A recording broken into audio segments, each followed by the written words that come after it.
دوستو سنو پیارے رسول صلی اللہ علیہ وسلم کی دعا۔ اللہ کے نبی صلی اللہ علیہ وسلم نے دعاؤں کا تصور دیا۔ دیکھیں کیا دعا کی، اللہم انک تسمع کلامی، یا اللہ آپ میرا کلام سن رہے ہیں، وترا مکانی، آپ مجھے دیکھ رہے ہیں میں کہاں ہوں، وتعلم سری وعلانیتی، آپ اندر کے میرے حالات کو بھی جانتے ہیں، میرے باہر کے حالات کو بھی جانتے ہیں، ولا یخفی علیک شیء من امری، میری کوئی چیز آپ سے چھپی بھی نہیں ہے۔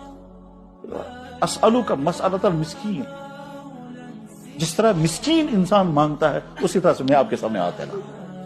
وابتہل الیک ابتہال العبد المذنب الذلیل، جس طرح سے کوئی گنہگار بلک بلک کر دعا کر رہا ہو اسی طرح سے میں بھی آپ کے سامنے بلک بلک کر دعا کر رہا ہوں۔ ابتہل، میں بلکتا ہوں، ابتہال العبد المذنب الذلیل، اللہ کے نبی نے اپنی ذات اقدس کے بارے میں لفظ ذلیل استعمال کیا۔ ہم تو ہمت نہیں کر سکتے یہ جملہ نقل کریں، اپنی زبان پر لائیں، ترجمہ کریں، تو ہمت نہیں ہوتی ہے۔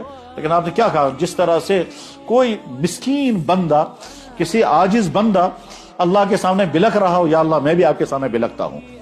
پھر آگے کیا فرمایا، اسألک فاضت لک عینی، میری آنکھیں آپ کے سامنے آنسو بہا رہی ہیں، میری گردن آپ کے سامنے جھکی ہوئی، میرا بدن آپ کے سامنے کانپ رہا ہے، یا اللہ میری دعا رد نہ فرما دے۔ یہ